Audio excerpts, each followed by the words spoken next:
So gets it to LeBron for 3 for the win. Yes! LeBron James at the buzzer! Gordon cuts through. They go to Barrett. He'll turn and shoot for the win. Bingo! So the question of the day is, how much is the most that you would pay to enter an NFL fantasy draft? And like we said, I'm capping myself at 1,000. I do 1,000 for the NBA, but the NFL probably do the same. Oh wait, you do 1,000 for the NBA? Yeah, we got 11 guys. We have 11 guys on our league. Draft, just fantasy. I said fantasy. Fantasy. League. Season block fantasy. 1,000 for basketball and 1,000 for football. Yeah, do 1,000 basketball for same group of people. I've been in the same league. I think this is year 14 for us since my guy since high school. I think that we haven't gone over 200 yet. Maybe even less than that, maybe like 150. But you just got to get older. You get older, the raises come. Everyone's probably. I'm sure that's something to do with that. I'm sure. The problem, my issue is there's always one person. I feel like when you've been playing in this, like when you up, because I try to up our consistently that we've been doing for 10 years. I try to up the buy-in every year, and there's always one person who's like either just quietly says, hey, like I'm not in the position where, you know what I mean, and you never want to make them feel, it's like, oh man, you guys are gonna call me so white right now. It's like this episode of Friends where I love Friends. That's white guy show dinner. They all go out for dinner, and like I think it's like Phoebe and Joey and Rachel are just like, hey, what's her Rachel? Yeah, Rachel. Or like they're like, oh, let's just split it 6 ways, and then they're like, it's this much, and they're like, whoa, we're not splitting it 6 ways. And Ross is like, oh, you're right, it's Monica's birthday, split it by 5. And they're like, no, I got like a salad. I'm not paying $100 for a salad. Yeah. And they're like, but it's her birthday. And they're like, yeah, but you guys make money. We don't make money. And I had a $15 salad. I'm not paying $100 because you guys had the steak and the lobster. Yeah. And it's so there's always that one kind of person typically in the group. And it's just like, that's why you kind of keep it. Sometimes you got to keep it low. And it reminds me of this podcast I saw recently. Sorry, go ahead, Chris.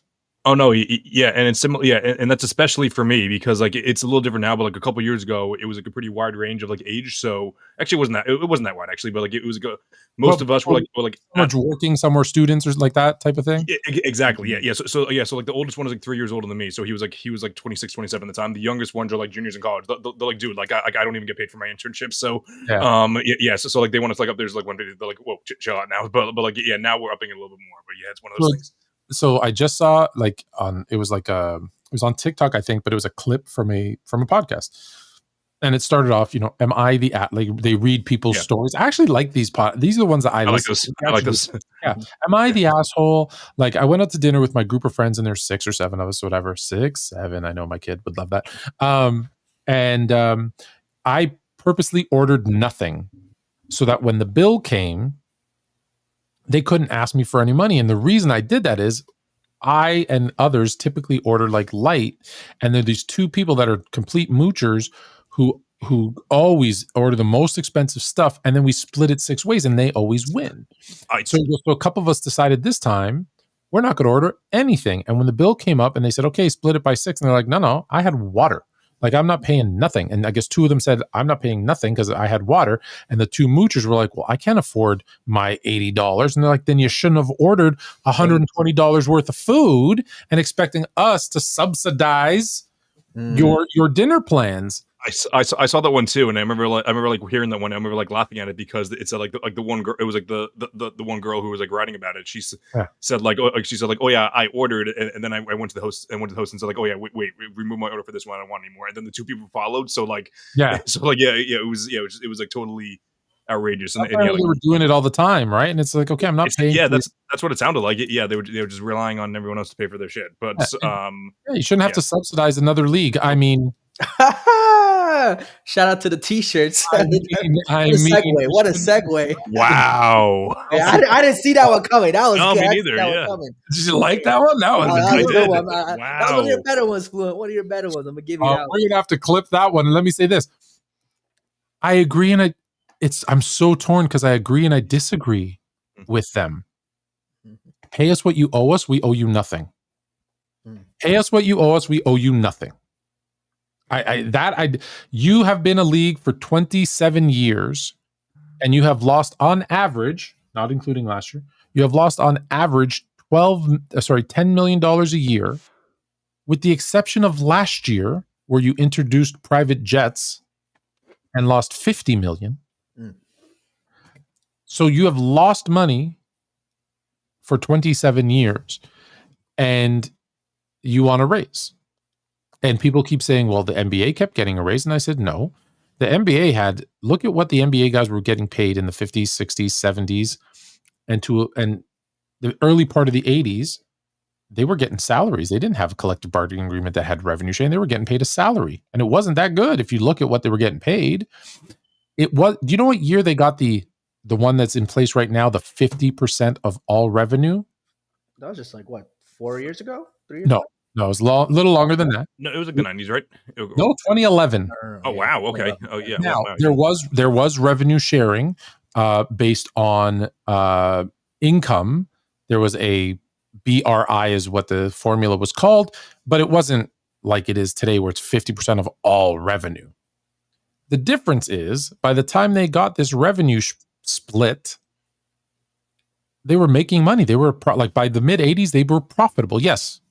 In 79, 80, that's why people love Magic and Bird so much. They were on the verge of, a lot of teams were losing money and they were on the verge of bankruptcy.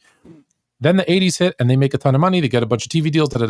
So all the big money came after year, if you think about it, 50, 10, 60s, 20, 70s, 30. So they were in business for about 40 years before they started getting that kind of money. These girls want to jump the line. So pay what we are deserved, I would agree with. Give them a 50% revenue share. That I agree with because their deal right now sucks. And I don't know if you know their deal. Their deal is they get 50% of incremental revenue. You guys know this or no? I'm an economics major, so I will explain it if you want. It's simple. Yeah. Okay, so incremental means they set a goal and say, we're going to increase revenue from last year by 20%. Any incremental, so any lift above that 20%, the players get 50% of that. So it works out to last year, they when I say made, revenue, not nets, okay? Because they still lost money. But the revenue was I want to say 200 million. 200 million, and the salaries of the players was 22 million. So they got 11% of the revenue, which is horrible. You'll hear the number 9% floating around. It's closer to 11. Does a new TV deal kick in after this year or next year? Next 2026, right? Deal kicks in. The current CBA expires October 31st, and they should get 50% of the revenue with that deal. That I agree with. Even with you, but think with the 50% of the revenue, even with the league losing money, should they still essentially a 5x jump from what they have now? Even with the league losing money, because when the NBA got it, they were a profitable business. Increasing your revenue when you're profitable versus not profitable is still the issue is every other major sports league has this around 50% of revenue deal. Almost, I believe every other team one has it. So it's everyone profitable. It's hard to sometimes, sometimes no, but it's hard. Depends on the year, I'm sure. Yeah. There's a precedence for it. And if you're smart, the WNBA is in growth mode, right? Like it's never been hotter. It's never been growing. I would do it. You got to keep your staff happy. And listen, here's the problem though, is when people say they are owed it from the past, let me tell you something right now. If last year when they lost $50 million, they had this 50% deal in place and they paid out $100 million in salary instead of $22 million in salary, that $50 million loss goes another 80, so $130 million. They're out of business. I was going to say, who's covering that? Because the NBA is only going to cover so much. At some point, the NBA is not going to cover $100 million loss. They're out of business. Yeah. But moving forward, you see there's going to be a huge lift in what they got from the TV deal. By the way, I think they could have got more. I think they shortchanged themselves because I think they only got 200 million and they probably could have got closer to like 4 or 5. Some are saying 6, but I think realistically 400 they could have got, especially with the addition. There's like 4 new teams coming. But here's the other part. You also don't play as many games. So you can't compare that has nothing to do with the revenue share. But you can't compare like the one sport to the other. So I say eliminate that.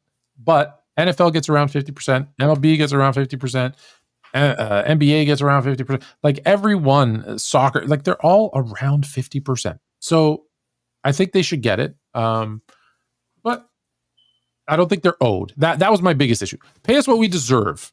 Change the word owed to deserved. And I would say yes, because you're going to get people like me who say, you know what you're owed? 100% of the profits. Oh, that's zero. Yeah. Owed is just comes off as very right. You want to make money? Go to Europe where you don't want to be and go play and get money. But you don't want to do that. You want to play at home in the US because most of them are American players. So is there any chance that there's going to be a strike? You said like something's like coming in. Is there any chance if this is why they're kind of doing the protest now, is because the CBA expires October 31st. So if they don't ratify a new CBA, there'll either be a lockout or a strike. I don't think the players in the NBA can afford a lockout. One, obviously the growth of the game stopping that, but I just don't think with the salaries they are getting paid, I could see a lot of them like struggling financially if they don't. These are always about as much as we think it's about the stars, it's not. It's always about the middle and right. Yeah. Like Caitlin Clark, Angel Reese, right? Not even and honestly Sabrina, but even some of the like Asia Wilson, some of them aren't as marketable. Right, like best one will probably be Angel Reese. She's the most marketable one. She makes the most money outside of her. She'll be okay. It doesn't matter to her. Yeah, she'll be fine.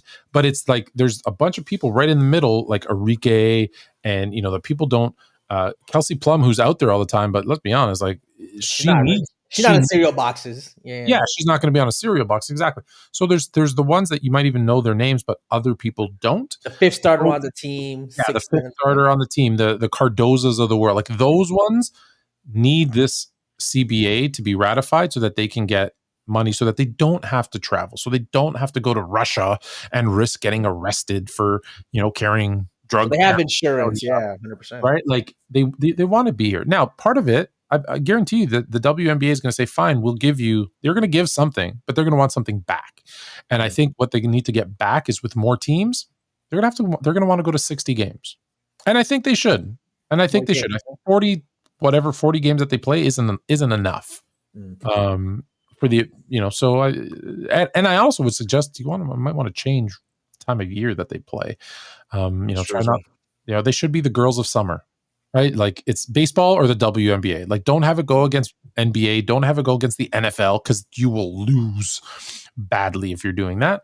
Also, don't put games 12 o'clock on like a Thursday in the afternoon or 3 p.m. on a Thursday in the afternoon. That's just weird to me. I think you have to keep it. That's the other thing. To optimize viewership. They could go early evenings in the summer, but I think Saturday, Sunday afternoon games that are family friendly, affordable, because you can still afford it. Right? Get the kids and there's so many young girls. Like the fact that 55% of the viewers is still male.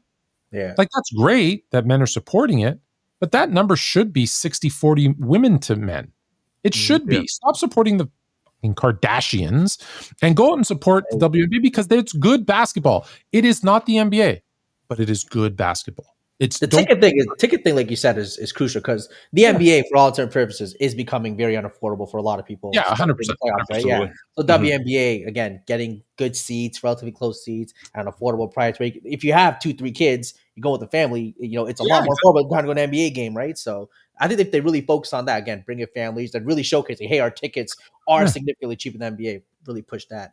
That'd be good. Now that being said, as a business, I don't know who's running this joint, but they're idiots. Yes. You can't lose money for 30 years and be so horrible at marketing that you haven't created like star players that people know. Like honestly, the people created themselves. Angel Reese created herself. Caitlin Clark created herself. Like they did it themselves, and they do a horrible job of promoting the game. Like I said, which is amazing, and promoting their players. They tried with Candace Parker back in the day. Remember when she was here? There was a lot of hype when she was coming out. And it's not like, but it's not. They tried to do the NBA model where it's like, okay, we're promoting Lisa Leslie. Okay, Cynthia Cooper. Okay, Candace Parker. No, you can't promote one person because it's not an appealing game at the time to the masses. Yeah. where you can just say, Right. here's our star. It has to be, look at how good all of these people are at doing what they do and show their personalities and those types of things. Because this is what I'm afraid of. You just got a 200. They went from making nothing to 200 million and lost more money than ever. Somebody's doing something wrong. Somebody. And that's why I say their marketing team stinks. And even the players themselves have zero understanding. Zero. Kelsey Plum comes out on a press conference sitting next to Sabrina Ionescu and says, oh, yeah, we decided on these shirts. Oh, but none of them from Clark's team were present for that meeting. Yeah, that's a really united front, moron. That's really stupid thing to say. Who the hell cares? Yeah. But you just took all the people who were borderline, like on the fence that you're trying to win over and said, we're catty and we can't get along. Well, F you then, and I'm leaving. Yeah. Right? Like, where you make your money isn't the diehard fans of basketball like us who all watch it already. It's those borderline casual fans, which is 70%, that you're trying to win over. And you're like, nah, we're going to be petty. And they're going to be like, I don't need the drama. I just want to watch basketball, or I just want to be entertained. And now maybe some people like the cattiness and they'll be entertained by that. I don't. But there you go. They need better commercial. They need an Angel Reese Caitlyn commercial just to play up to it. Whether people like it or not, just make a commercial with those two. People argued with me when they put Angel Reese on the cover of the WNBA version of 2K. Yeah. I'm like, that was stupid.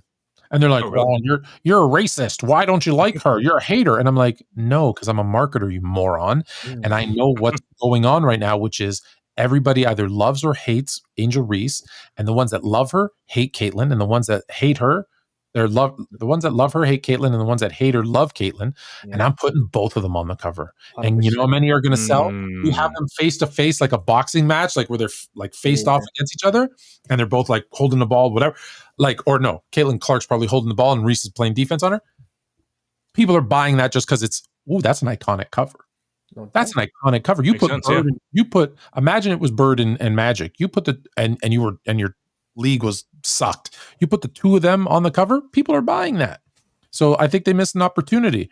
And like I say, they're pushing Angel Reese like she's the best player in the game. She's not. She's the most marketable. She's not the best player. Although she's played well. She's improved. I'm gonna give her that. She's definitely improved. She's played really well. The last 10, 15 games, yeah, she's definitely stepped up. So that's not what we're here to do, though, today. But I thought a discussion worth having. Michael Jordan scored 63 points against the Boston Celtics, in the first round of the playoffs. And there's been some controversy about this game. Are you guys aware of this? No. What are the kids saying now about this? Well, the kids are saying that, so what? He scored 63 because he lost, right? It doesn't matter because he lost. So using the old man's logic of it's just about winning, not about the context of the game. It's just about winning. And he was a ball hog in this game, and he shouldn't have scored 63 points. Even though I believe he led his team in assists. And I think he had the highest field goal percentage of anyone who kind of shot any type of volume in this game. So we're going to see. I personally say I don't give him credit for this game. I'll tell you my opinion first, because although he did shoot 63 based on memory, because I haven't watched this game in a while. Now I watched it live and then I've watched it since then, but it's been years since I've watched this game. And what I remember is, yeah, he was great, but late in the fourth quarter and in overtime, not so much. And so let's see if how good my memory is. And that's why I say I give him credit for scoring 63, but I stay consistent. If he didn't play well in overtime and then that's what cost him the game, then shame on him. Because I say the same thing about LeBron. I don't care that he scored 48. If he went 1 of 6 in the fourth quarter and 1 of 4 from the free throw line the last minute of the game in a 1-point loss, shame on him. I don't care about the 48 points. I don't as much. Like, awesome, scored 48 points. But he cost them the game. He's their best player. So, do you guys have an opinion on this game, or do you want to just jump right in and start watching? I saw this stat. Kevin McHale averaged 28 that series. I did not know that.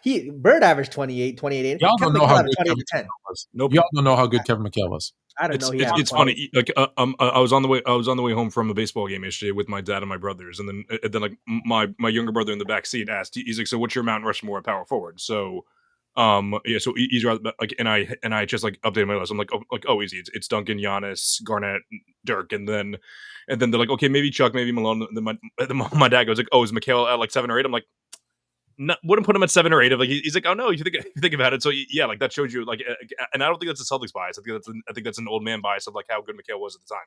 He's probably a top 10 power forward. I think I have him at like 11 or 12. Is he Chris Bosh of his generation? He's the what?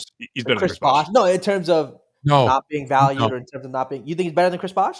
Better than Chris Bosh. And the reason he's better than Chris Bosh is I think people see big, slow white guy. And that's always big slow white guy. But he's more Tim Duncan than Chris Bosh. He's more Tim Duncan. He's more fundamentally sound. He could shoot, he could post up, he could defend.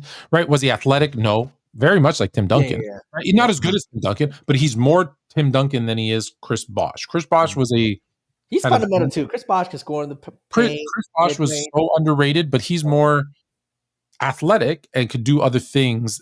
Like I think there are two different types of players. Whereas I would compare more to the big fundamental. I see what you're saying. Comparison wise, I think the player they're really close. Like I think if you have Mikhail at 11, you can have Chris Bosh at 12 or 13. So I think they're close. I think they're really close. I should do that. I don't break it down by position where I do the top 10. I actually have Mikhail at 11. Actually, have Bosh at 20. So it's actually a pretty big gap in between the two. 11 at 20. Wait, who do you have the guys between them? Chris Webber, Jerry Lucas, Pau Gasol, Blake Griffin, Tommy Heinsohn, Sean Kemp, George McGinnis, Spencer Haywood. I'll knock out George McGinnis and Spencer Haywood. So yeah, I guess that.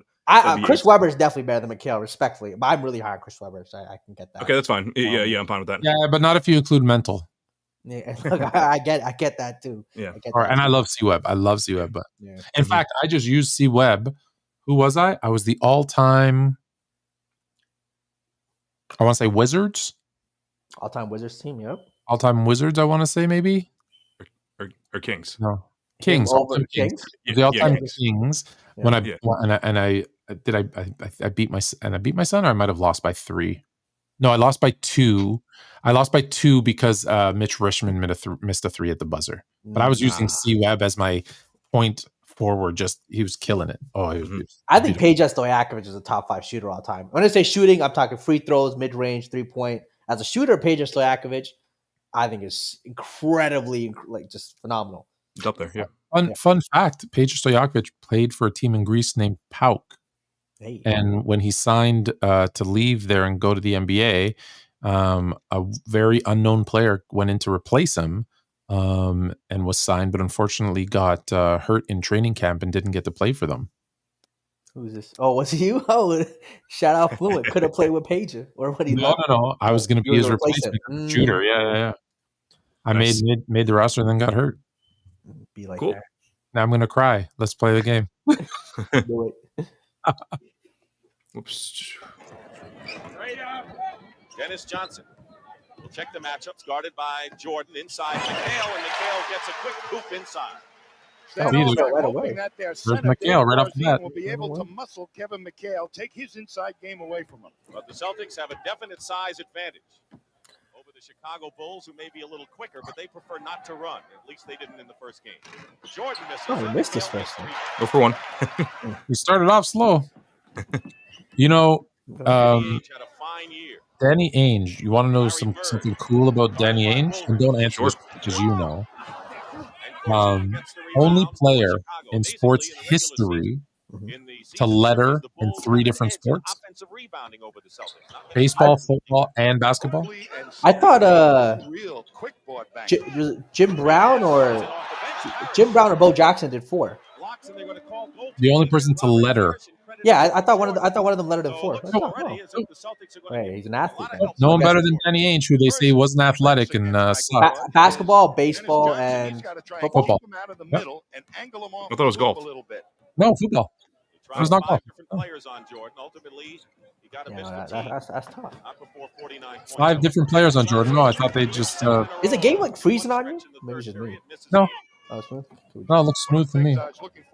Check that Canadian internet. It might be cold. Okay, now we're good. Okay, he was floating there. He floated for a little bit there in that one. You know, they say hiding time doesn't exist. I don't know that Yeah. Jordan's an exception to that myth.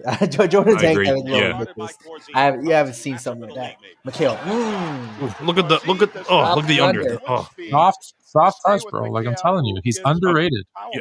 No, like no, I'm telling you, like when I was playing high school JV ball, my dad was showing me clips of Kevin McHale. It wasn't showing me clips of Tim Duncan. It was Kevin McHale, like because those moves. Yeah. Everyone does look skinnier compared to today. We'll say that. Yeah.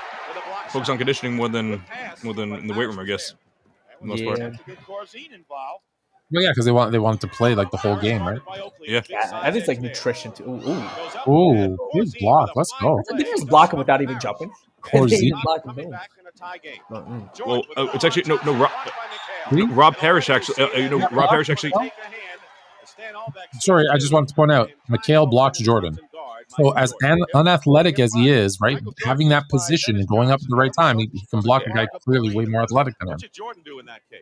Rob Parrish, who's his coach, a coach who would literally like bring like a mop to practice sometimes and have him like shoot it over because he was getting shots blocked all the time. Gets it out to Ainge. McHale again. Yeah, just drops. I mean, they're letting. I mean, if McHale's doing that to you that much, you got to stop him from getting into that spot. Like you got to push him off. So. This is a little too easy over there. He's getting down too low. Yeah. Right, like if I'm the coach, I'm telling him you can't give him that position. Right. We're tied. Orlando Woolridge, long range. Woolridge scored 37 Man, it's too bad Woolridge had that drug problem. That dude was a bucket. He couldn't do anything else, but he could score. But like, oh. Did I just say he said he scored 37 points? What?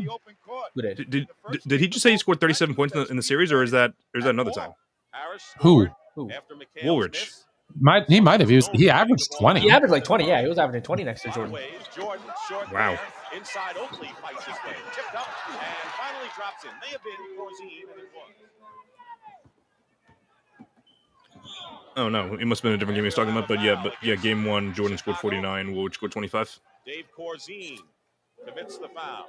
Corzine, an attempt right here, as trying to take away position, but you can't let Kevin McHale get that close to the hoop. That's what I said. McHale misses the shot. And here's Jordan over to Woolridge. Woolridge averaged 29 against the Celtics this season. There you go. Average 29 against. Yeah, it must have been in the regular season. Yeah, in the regular season, he averaged 29. Yeah. I'm saying like, he must score 37 in the other game. 37 against him for sure. Yeah. Larry's had a bit of a quiet start to this game. 4 times. Both teams shooting well in the opening moments. 8:07 on the clock. Chicago by 2. McHale finds Parrish, and Oakley fouls him. What can Good pass, you do good pass too. Tommy, when you have a 6'9" I think this might turn into we don't realize how good McHale was video versus let's focus on. McHale doing his thing. Do stand all back is put experience against Kevin McHale and Dave Corzine. Look how young Oakley looks. Have you seen him now? Because he's all the way now. Oh yeah. Look how skinny Oakley looks. Because even in his later years, not different. Here's Parrish, who symbolized the size edge with a 14 rebound average against the Bulls in the 6 games during the regular year. Well, yeah. They got Oakley and Corzine going against Parrish and McHale. They were outsized. Whenever they really have some problems, they may go to that one. We're tied at 10. Game has been tied 5 times. You know why Woolridge was all the way down the court for that inbound? Because he never defense. Bird does not like to guard someone. The basket counts, and a good play and a slice move in there by Orlando Woolridge. Name this coach. I'll give you $5. Couldn't tell you. Bird is guarding Corzine, and McHale takes Woolridge. Normally, you would expect Bird to take Woolridge, but Casey feels what's his name? The bigger player.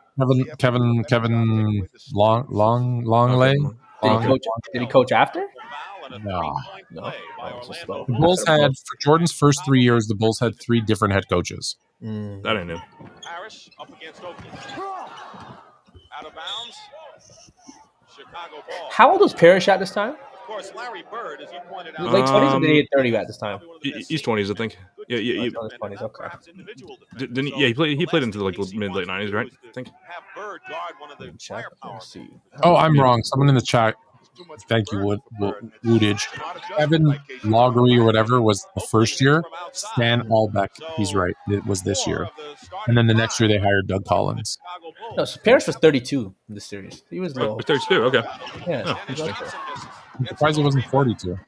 And try to get it over to Larry Bird, and Oakley may be called for his second personal foul. What a year and a strong finish. Has it always been six fouls is fouled out, or is it 5 at this time, or another time? It was 5, but that was like 50s. It's it's been 6 for. Dennis Johnson definitely needs some longer shorts. See some of these shorts. Dennis Johnson is another super underrated defender. Very. Yep. No one, again, people look at they judge a book by its cover. My player comp for him. Yeah. He was Drew Holiday before Drew Holiday. Walton on the bench. There are 2 guys in NBA history to win both MVP and Sixth Man of the Year. Who are they? MVP and Sixth Man of the Year? Bill Walton and Dennis Johnson. No, Nope. Bill Walton is one. Yeah, Yes. so Dennis Johnson never won MVP. Hold on, No. Bill Walton is one. MVP. Is it Russell Westbrook? No. Give me a decade. 2010s. 2010s? Yeah. Defense Sixth Man and MVP? Yep. James Harden. Oh, James Harden. James Harden. James Harden, yeah. I said Westbrook. I had the right team wrong. Yeah, you do the right team. I knew Dennis it was, Johnson reminded me of Andre Miller from the 2000s. I thought you were asking because it was like 2 Celtics. That's why I immediately said, No. Yeah. Yeah. And then I'm like, DJ never won an MVP. And Larry Bird on Jordan. That's good defense, but better offense. That was good defense. Larry Bird was staying with a young, quick Jordan. You gotta Oh, but hold on. Larry Bird is young and quick at this time too. Well, maybe not quick, but he was young. Hey, but I'm saying, people don't. You tell someone, you tell a 20-year-old Larry Bird was staying in front of Jordan. They ain't believing me. Like this is year 4 or 5 for Bird. Like it's not like he's been in the league a long time. He's 28 here. He was year 7, I think. 1980 was his rookie year. Yeah, and this is 84 for 85. 85, 86. Yes, year 7. No. Yes. 81, 80. 4, 85. Oh, maybe. Oh, yeah. There you go. Damn, the years go by fast. Oh, they didn't call the ball, running up the court. I thought they didn't call fouls like that back then. Soft fouls. That's what we seeing here. They absolutely called soft fouls. Sure did. We're going to see some good offensive rebounding by the Celtics. Bird gets free there, but the shot left is no good. But watch McHale come along that baseline and just outposition Corzine. And then they hang tough. Parrish, Oakley turned them loose. And the Celtics are smart enough that if you don't block them out, they'll keep coming on the glass. Sidney Green has come into the ball game for the Chicago Bulls, replacing Charles Oakley, who's gone out with 3 personal fouls. Green was having a banner year and then went into a slump, has had tendonitis on the knee, and from what was the MVP of the Bulls at midseason, according to Albeck, has been struggling lately. I think they need a big game from Sidney Green. He'll be guarding Robert Parrish. Green plays it well, and Woolridge gets the rebound. Green would not let Parrish go baseline. And now the Chicago Bulls with the ball on a 5-point lead. Sid Green's got the speed and the mobility to give Parrish problems. And he can hit outside, too, if you need that. Kyle Macy looking inside. There's Sidney Green. Loose ball, and Danny Ainge, scrappy as he is, comes down with it with 4.5 minutes to play. Larry Bird goes for a 3-point. Johnson is there. And Dennis Johnson goes up. McHale knocks it away, and it's Chicago ball. Dennis Johnson can't believe he wasn't fouled. I've always been told by like older Celtics fans that Danny Ainge would have been like would be like higher on most people's list. Like he would be getting more accolades had he been like on like a worse team, like not like his option. Do you think that's true? But does it have any merit? I should say. Yeah. Yeah. And send Danny him to Ainge. the Danny lowest Ainge left. was Watch him a come to his really left. good Dennis player, Johnson saying, you can have the and baseline now, the hoping that fact is Parrish he will was be able to on. get in there. There's a and look reason why intimidating, but he goes didn't from the move quick Celtics, enough. and I want to Bill say, Walton is making is an it early Phoenix that entrance, and like Parrish, who committed the personal foul, wanted, goes like out they of the ball wanted game. him. But He here's was Bill he was Walton, good. a He was very key Cleveland. No, isn't acquisition it for the Cleveland? Celtics at Maybe he goes to 34 years Cleveland of after. age. The Yeah, young yeah. footwork I think they're right. Cedric He'd be Maxwell more heralded. the ball game with When you put him on 4:15 this now team, remaining in the first he's period. behind This Bird lead by the and Bulls DJ is and a much more McHale solid and lead Parrish, today than and on this team, even behind a guy coming off the bench and Bill Walton. So yeah, of course he's not going to get any love. Mhm. Good defender. I actually Good just did a rebounder. video speaking of Meanwhile, Celtics Chicago guys, can or open it up to a possible 10-point Celtics guys. lead if they can score. It didn't get as much love as I thought it would have. Maybe it was Takes it too long, inside. but man, I've been watching a lot of Len Rebound. Bias lately, Green fails on the tip. Mm. and I watched it then, and I don't know why it came up this week, and I just was like, oh my god, I feel like I forgot about Len, and then I just been watching a bunch of his highlights, and I was like, damn, he was like LeBron size, Jordan athleticism. People would say I shoot like Bird in the sense that in college he was already had a solid jumper, which the other two did not have. Like that dude joining the Bird in the Celtics. Yeah, that's the rivalry the NBA missed out on. The Jordan versus Len Bias, two athletic freaks. I don't know that it would have been a rivalry because the Celtics were so much better. You just imagine he would have been on this team. Yeah, it would have been, yeah. He would have Right? won. He probably would have won his chips before Jordan, but I think Jordan would have got his still. No offense, but you throw him in instead of Danny Ainge on this starting lineup, Oh and yeah, he's killing it. Right. Like he's winning chips, and he's getting all the MVPs and titles, and he probably, even though Bird said he would retire, he probably extends Bird's career. Yeah, true. yeah. I always wonder though. I'm not questioning how great he could have been or would have been, but I do question why wasn't he drafted first overall though? And the crowd getting a bit antsy. I don't even know who the first two picks were. Yeah, I feel like it's something I should know. Well, let's find out. I wonder if there was already some knowledge of his. Jordan to Woolridge. Ainge is back. Woolridge goes up and they're going to foul. The only thing Danny Ainge could do. And it'll be a two-shot foul. The Celtics with the turnover. Oh, he was a second overall pick. Oh, second. Okay, I thought he was third. So, I guess I'm just thinking MJ. Was it the year 86? What was that, the Patrick Ewing year? Yes. So that's why they'll always pick a big. Right. Like 100 times out of, even knowing what they know, Houston still drafts Olajuwon. Now, Sam Bowie, maybe not, but Houston still drafts Olajuwon over Jordan in 1984 or 5 or whatever. Yeah, of course. Right now he has 6 points. It actually wasn't Ewing. What year? Who was it? It was Brad Doherty. Brad Doherty. Okay, but again, a big. Yeah. Center, right? You guys think Greg Oden was the final big man bias kind of pick in terms of like value of the big man and the game was changing? Like Brad Doherty from North Carolina, right? So it's not a. That's not surprising. Sorry, I was saying, do you guys think, like obviously the big man bias in the 80s, 90s, you're going to take the big over the guards, but do you think Greg Oden was the last of, after that the game was changing, so they started taking the wings? Was it not someone before him? I don't know. I'm trying to think. I feel like Greg Oden was the last big man bias kind of the pick. last big man bias, knowing that Durant was the better player. 100%. I think exactly, yeah. I feel like he was the last one. 2 minutes and 20 seconds remaining in the opening. You want to, foul is on Sidney Green. because we're here to see the fourth quarter and overtime. Yeah, I'm not saying fast forward all the way, but maybe jump ahead and we can have that question. So it's interesting because if you look at the history of the NBA, how many teams won an NBA championship prior to 2000 without a dominant big man? I mean, the Bulls. Other than Jordan, who changed the game and made it more perimeter. Like people give a lot of credit to other players later, but Jordan and the Bulls winning without having a center, like without having like a center. The Pistons are interesting. Like Bill Laimbeer is an interesting one. Like he wasn't super dominant, but he wasn't like trash. But he was. Yeah. It's just kind of right there. So I think maybe that was shifting. Obviously, the Bulls took it to another level because they're Bulls and yeah. Bulls and Pistons, but that's the same that 90s era, right? Yeah. Like, even if you think about in between, it's Olajuwon. Yeah. After, it's Duncan, Robinson, Shaq. Now Ben Wallace is defensive, but prior to 2000. So other than that, Bulls and Pistons run.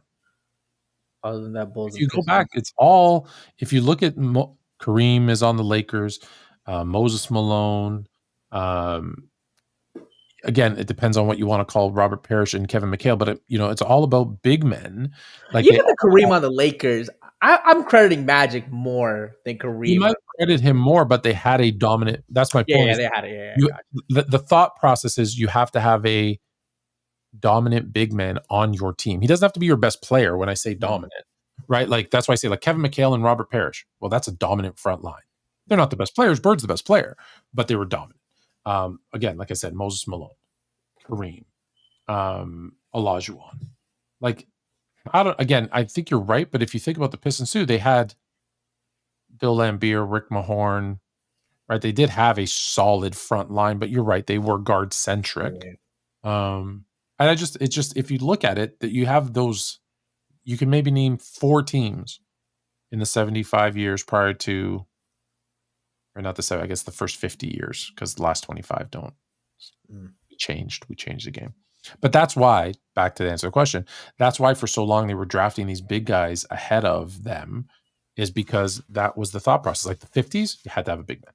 60s, had to have a big man. 70s, had to have a big man. 80s, regardless of, I guess, Bird and Magic were the best players probably on their team, but they all had a dominant front line or big man. 90s is the exception with the Pistons and the Bulls, although Olajuwon does win the 2 in there too. Then, like I said, it's Shaq. When does it change? Changes. Because that's why they kept drafting the bigs over the guards, right? Yeah. Like if you remember when Jordan was drafted, it's interesting how similar Jordan and LeBron coming into the league is, and people don't realize. Both were on horrible teams. Okay. The Bulls had the second worst record in the NBA when Jordan got drafted. LeBron was tied. Cleveland was tied for the worst bottom 2 team. When Jordan gets drafted, well, you can't win with a scoring guard, right? Look at all the other scoring guards, George Gervin, whoever, Alex English. Those guys don't win. They score points, but they don't win. LeBron, we already have a power forward. We don't need a high school kid. He's not going to help our team, right? Like that's what they said about him. It's just it's interesting. That was what people thought. Philosophy, yeah. That's real. I want to say when it changed. So you had the Lakers do their thing, then the Pistons won one, then the Spurs won, then the Heat won, and after the Heat still had Shaq. Yeah, they still had Shaq. Yeah, obviously diminished Shaq. He was their second best player, so Shaq. Still Shaq, and then was the Spurs again after that? Who still had Duncan, and then it was the Celtics. I mean, KG was still there. KG was KG. For Pierce, and then they had the Lakers go back to back. Powell was solid. Yeah, that's big. No, you need a super skilled big man. And then when after he won his back to back, it's LeBron. I don't think until it's LeBron Warriors kind of run, right? Yeah, until the LeBron Warriors. Yeah. I mean, LeBron with the Heat beating OKC with really, Chris Bosh was. You needed a big, but he's just poor. Yeah. The only reason Bosh is the only reason is because Dwayne Wade and LeBron were so much, better players. But if you think about it, Bosh. Well, there is like a clear de-escalation though from needing like a big because like obviously so 29, 2010 yes Powell was nice and Andrew Bynum was nice, but like neither of them were top off, right? Neither of them were top 10 players. Dirk, power forward, Tyson Chandler, not a top 20 player. 2012, starts to become smaller, and then even 2014, Tim Duncan is first team All-NBA in 2013, but 2014 took a clear step back, and then 2015 started the Warriors era. Joel Anthony was playing center, like not the first year, when they lost, and when they lost, he was playing center. Yeah, so we ready with the second? You want to go like fourth quarter, maybe? We are ready. Yep. Even now, though, you take away like Jokic, an all timer. You know what I mean? It's like the center you don't need. It's not as prevalent still. Well, we'll see what happens with Wemby. Hold up. They scored 60. Hey, I hate to see this defense. 63 points in the second quarter. Y'all talking about defense? No, it wasn't 62 points. No, that was the second half. It was like first half. No, No, it wasn't. No, it just okay. No, first half. No, it was first half versus third quarter. That's what it was. Oh, okay. That's okay. I thought it just Yeah. said, No way. 60 points. I was gonna say it was like 90 something to 90 something after 3. Gotcha, okay. That makes more sense.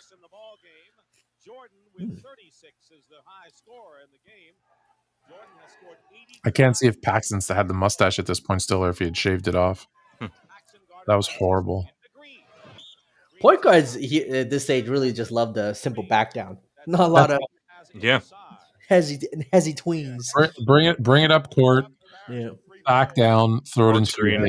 Like that was, and the thing is that, and this is what drives me nuts, because some 20-year-old's going to watch and be like, they had no skill, no bag. They had no bag. No, that's what the coach told them to do, or they'd get benched. Like, I don't think people realize at this point in the NBA, coaches are making more money than players, and Coaches have more power. They made the rules. They had the power, not the players. Not like today, where players get coaches fired. Now there's exceptions, right? Like Magic saying, "Hey, new coach or trade me," but that's the exception to the rule.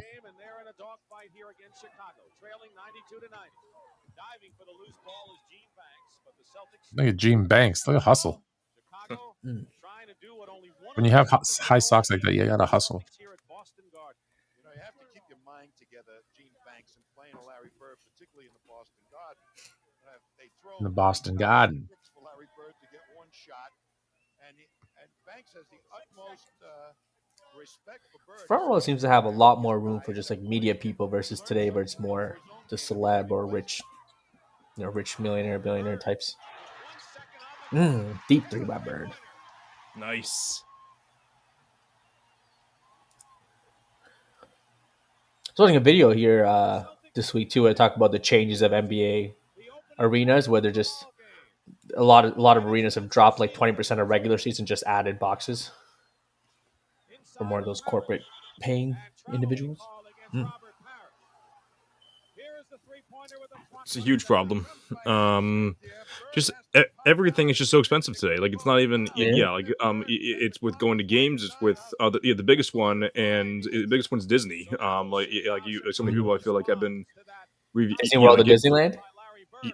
Yeah, like no, I feel like just Disney is which I know the part of it's political, but other part of it is like I'm not going to be willing to spend this much money for for like yearly passes or whatever, because that was just an example. But yeah, sports games, just like even though I mentioned I went to the Mets game yesterday, it was like it's just like simple things, which simple things that just like it's like $10 a hot dog or something, which is ridiculous. Like $8 water bottles, it'd be like that.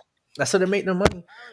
Yeah, they were saying basically with the NBA arenas too. They make it's something like only 10-20% of their seats are considered like box seats or box venues, VIP, whatever, but they account for like 50 to 60% of revenue, right? So it just makes more sense when they got rid of 20% of seats just to add like 10 new. This is the Madison Square Garden. They got rid of 20% of the seats, or 15 or 20, and they added like 10 new boxes, added like a VIP lounge. They're making more money, which at the end of the day, that's what it's about, right? Yeah, you don't make your money off seats anymore. Yeah. It's not like it's not even that far removed. But the TV deal got so big in 2000, I want to say in 2 or 2003, when they got the $600 million deal with the $600 million deal was in 89-90. They got this $6 billion deal from ESPN. That changed everything. Like, you realize, why Jordan came back and played for the Wizards? And that money was different, or the Wizards, the owner? Do you know why Jordan came back? No, I don't. So Jordan, as you know, is hired to the head office of the Washington Wizards. The owner, whose name escapes me right now, but the owner, his only business, it's not like some of these other guys who are billionaires from other industries. His only business is he owns the Washington Capitals and the Washington Wizards, the hockey team, the Capitals. He wants to go all in on basketball. He sells the Capitals and keeps the Wizards. The Wizards are 20 27th or 28th in attendance and losing money. And he says, Mike, I want you to be, part owner of this team. I want you to run this team. But the first thing we need to do is make money. How can we make money? Ever thought of coming back and playing a little bit? Get our seats, get our season ticket sales up a little bit? Because that's our sole, that's like our main source of income is ticket sales. So they go, okay, cool. And it's after 9/11, all that kind of stuff. And he's like, okay, cool. I'll come back. I'll only, make $1 million salary and I'll donate that to 9/11 relief. And we'll see if that helps sell tickets. Where do you think they went from 27th? To like top 3.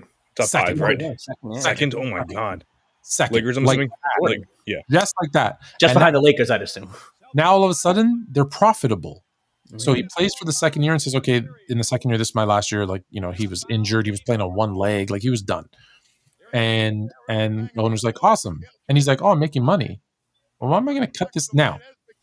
He can't be an owner and a player. So he had to give back his ownership stake to go back and play.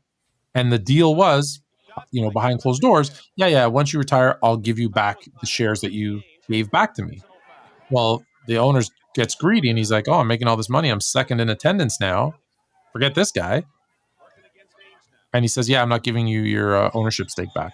And he couldn't sue because it was a backdoor. Crazy. It was a backdoor deal, right? Yeah, and so he loses everything. And that's why because at the time that Jordan was doing that with the Wizards, the Lakers had called him and asked him to come be part of the ownership and play. The Charlotte had talked to him. There was 3 or 4 other opportunities for him. And he picked the Wizards for whatever reason, and he got screwed. But it was all about ticket sales. That's all it was for. It worked. Yeah. But he probably should have got it in writing. I'm sure he learned his lesson. Having Ainge play him now. 42 points. That's what you want. You want Dennis Johnson to be there down the stretch. He has 5 on the bench. Inside the McHale. See you later. You overplay against McHale. Beautiful. And he gets the ball. Just count it. And the Celtics regain the lead. 25 for Kevin McHale. 25 for Kevin McHale. Y'all don't give Kevin McHale any love. I think one of the funnier Kevin McHale stories that I've heard was he's known to be one of the bigger whiners in the NBA, complaining to refs. And there was one game where Hubie Brown was the color commentator. McHale was complaining, and Hubie Brown just said Kevin McHale has never committed a foul according to Kevin McHale. So yeah, he's definitely one of those as well. Dennis Johnson into the ball game. Sidney Green is fouled. Going for the ball with 7:50 remaining. Stan Albeck's reaction to the action. I like the way his tie flops up and down, and he's got a hop in his step. I like the way his tie flops up and down. With his 4th personal foul. Look at the litany of fouls we've got here. We've got Walton with 5, Ainge with 5, Dennis Johnson with 5, Harris with 4, Bird with 4. Everybody's about to 3 guys with 5 fouls, 2 of them with 4. That's wild. Drawing attention to the individual one-on-one defender. I don't know the last time I've ever heard something like that. I've heard of a couple guys got fouled out, but 3 guys on the game. 7:50 to go, and a lot can happen. But here's a team, the Chicago Bulls, who lost 52 games. This is the first time a team has made the playoffs with 50 or more losses since the Bulls. Yeah, they shouldn't have been in the playoffs. I have a rule. This Bulls team falls into my rule. They shouldn't have even made the playoffs the first 3 seasons. They should have immediately been eliminated for being under 500. No under 500 team should be in the playoffs. Celtics lead 102 to 100. They were down by with your roll, especially if there's teams in the other conference that have winning records, they should be pulled over. All right, I get it, but it takes away from the conference, the whole conference thing. I don't care. I get the logic. The conference is stupid anyways. The only reason they had conferences, it was because of travel, because they were flying commercial and they were taking buses. Now they all fly private charter planes. Traveling still is a factor though in these things. Not really. How long is the flight from Portland to Memphis? to Memphis, probably about 6-7 hours. Well, that could be a first round matchup anytime, right? I thought it would be a couple hours, but Yeah. No, it's 6-7 hours. It could be a first. So why is that okay? But I can't have I don't know. Yeah. I can't have Chicago play or Milwaukee play Minnesota. Portland or Minnesota. There you go. Yeah.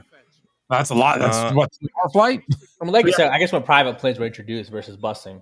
It's, and it's not like and hold on, and they don't play back to back in the playoffs, and they take 2 days off in between the road away games. Typically, they'll play game one, day off. Yeah, day one, game off, game two in the same city, then 2 days off, then the next 2 games in the other city.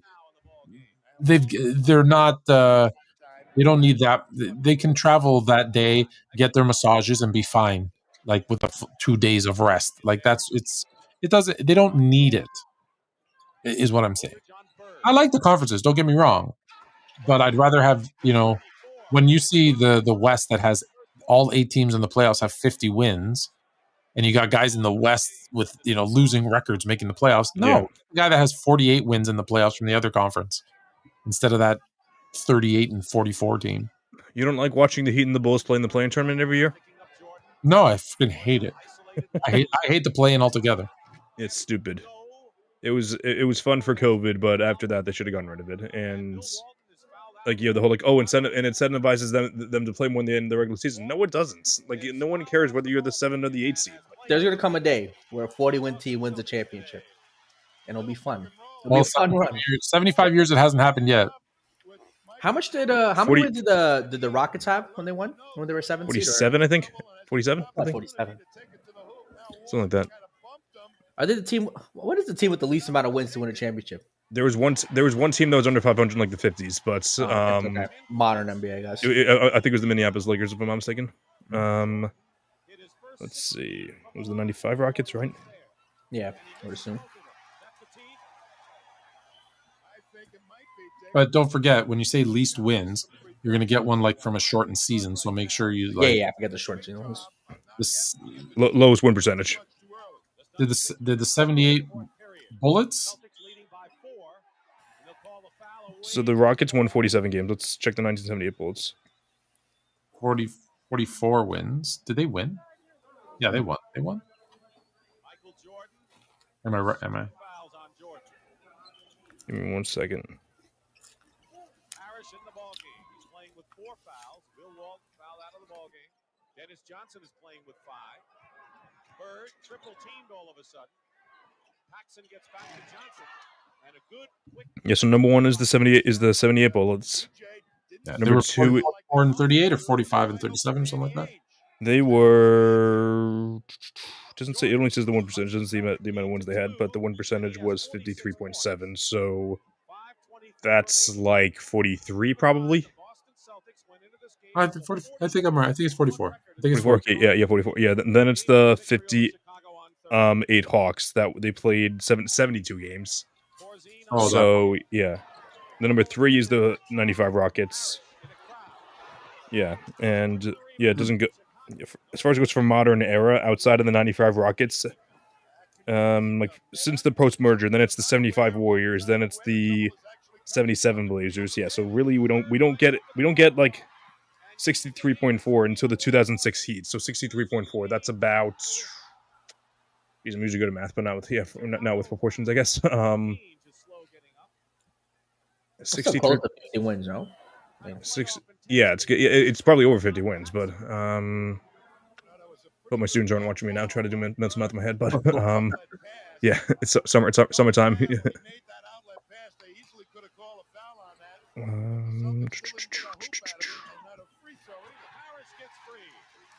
Shoot, we got 2006 Heat wins. 52, I think. Yeah, 52. Something like 52, yeah. Okay, yeah. Well, like, yeah, there's always the 40-20 rule. There's the outside of the there's a handful of years that the team hasn't won 40 before losing 20. Yeah, I think for a 40-win team to win, it would have to be like an injury situation where a guy was out and comes back for the playoffs. They're really better. You mean a guy like Jason Tatum? Hey, I'm saying, yeah, right? Celtics, I'm not counting. I'm not counting on that happening. That will not happen this year. 52. The 51-52 Lakers were 40-26, but that's a 60.6 winning percentage. Yeah. Right, because like you said, they only played 66 games. Mhm. I only played 66 games that season. Well, so I have on StatMoose now. It looks like I'm trying. Yeah. It's mostly teams that are older. Yeah, as I mentioned, but as far as it goes for post merger, so like after the 1977 season. So yeah, so that's as I mentioned, it's the Bullets, it's the Blazers in 77, it's the Heat in 06, as I mentioned, the Bucks in 21, which they were the 3 seed with 72 games. I was right. The Bullets were 44-38. 44-38. One chip. That's The Nuggets, the Nuggets too are pretty high. That surprises me. They were I guess they only won like 53 games, I think. So yeah, that's an interesting one too. Yeah, the whole Cinderella thing is it doesn't. Yeah, with Cinderella is they always end up losing in the finals. Like, yeah, as I mentioned, you need to win 40 games before losing 20. It happens pretty much. That's a staple to happen every year, except for, as I mentioned, the 21 Bucks, the 2006 Heat, the 2004 Pistons, 95 Rockets, and then and then I think it's 70. I'm pretty sure it's also all 3 teams from the 70s, like the 77 Blazers, 78 Bullets, and the 79 Supersonics. You see the Supersonics, or it's the team from 76? I don't know who won in 76. Oh, it was the Celtics, actually. So yeah, I think it was the Supersonics. We Believe Warriors would have been fun. Would have been. Hold it off. They were the 6th seed, right? No, they were the 8th seed. Oh, they're the 8th seed? Yeah, they beat Dallas, who were the 1 seed. Okay. Oh, yeah, I was thinking about different Warriors teams. I was thinking about later, before the dynasty. The Nuggets with Mutombo, when they were the 8th seed, and they beat, I want to say, Seattle in the first round. And like, there's that iconic moment of Mutombo holding the ball, crying in the key, where he's laying down on the ground holding the ball. Who else was on that team besides Mutombo? Who was their guards? Was English on the team or no? It was just Mutombo all by himself. That's who was scoring. I was like, what world can Mutombo lead a team? Mutombo wasn't leading the team in scoring? Scoring, assists, rebounds, block shots. He's actually one that Chess missed my top 100 when I just added it. He didn't make your top 100? Chess missed it. Oh, come on. Do you remember what year that was? At 9? Can't remember that. My memory stinks. And the rebound by Oakley. And now Chicago looking to take the lead. Bulls led most of the way. You're getting old, Flu, when it happens. I know. Let's see. Yeah, there are 5 games against the... Yeah, it was 93-94. And so they had... Oh, this team's actually pretty stacked if you think about it. If you know basketball. LaFonso Ellis, Reggie Williams, Mutombo, Robert Pack, Mahmoud Abdul-Rauf, Rodney Rogers, Bison Dele. Can I tell you a story? Do you know who Bison Dele is? No. Not a shot. Bison Dele is an amazing story. You need to look him up. Okay? Bison, Bison, Dele, Dele. Okay, write it down. Take a picture of it. I don't give a. So he used to go by the name, I believe, Chris Williams. You got to double check his original. Brian Carson Williams. Brian Williams. Okay, so here's what happens. So Brian Williams is playing in the NBA, finds, becomes Muslim, changes his name to Bison Dele, but signs this massive contract. Gets the checks, starts getting the checks rolling in. Him, his girlfriend, and his brother go on a boat cruise. No one returns but his brother. His brother then tries to cash his NBA checks. His brother apparently killed him and dumped him and his girlfriend's body in the water. Confirmed. Crazy story. Like, I saw it on YouTube. Yeah, there's like a YouTube documentary. You seen it? Oh, okay. Yeah. That needs to be made into a full-length movie. Yeah, that's kind of wild. His own brother. Apparently dated Madonna too. Dated Madonna? Dated Madonna? I didn't know that. That's what it says, yeah. Damn, I there didn't know he was that big of a player. He reportedly dated Madonna and had a pilot's license. Oh, there you go. But I'm telling you that... So, to answer your question, Robert Pack, LaFonso Ellis, and Mahmoud Abdul-Rauf were the guards on that Denver Nuggets team. Roof also raw deal, bro. Because he didn't want to, like, he would pray during the national anthem. They gave him like such a he was so good. He was was he one they called Steph before Steph? He could have. Yeah, he was like he could have. I don't think he was. That good. Yeah, I don't. Yeah, but like, yeah, he was a dude that could just light it up. He wasn't as consistent as Curry. Yeah, he balled out in the big three. Even at his old age, he was real. Oh, did he? Oh, that's awesome. Yeah. But yeah, I didn't realize Bison Dele was on that team, or Brian Williams. I always call him Chris Williams. I don't know why. Brian Williams, but crazy story. What about the block? He's kind of flew in there. His block. Yeah, okay, Jordan. He flew in there. Yeah. He didn't know how to play defense. A little bit. Inflated stats. Be like that. They counted that. They cooked down the book too. What's that? They counted that as 2 blocks right there. Check the score. 1. He blocked it so hard, it probably should have been 2. especially because it was Kevin McHale. Let me ask you something. I'm so stupid. I get into these arguments with dumb people who don't know basketball. Like, do you guys deal with this, or do you just let it go? Do you just ignore it? You gotta ignore it. It depends on my mood. Yeah. I'm because I got into with this homo from I'm sorry, this guy from Queens. This homo. This queen from Queens. I'm gonna get in trouble for that one. This queen from Queens, like they don't know the rules of basketball, and like I played for 30 years. You said you were 30 years old. How did you play for 30 years? I know basketball. That's not a blah, blah, blah. And I'm like, dude, I go, here's the evidence. Here's the NBA rule. Here's the NBA ref saying that is correct. Here's like, no, I don't think you guys are, that ref should get fired then.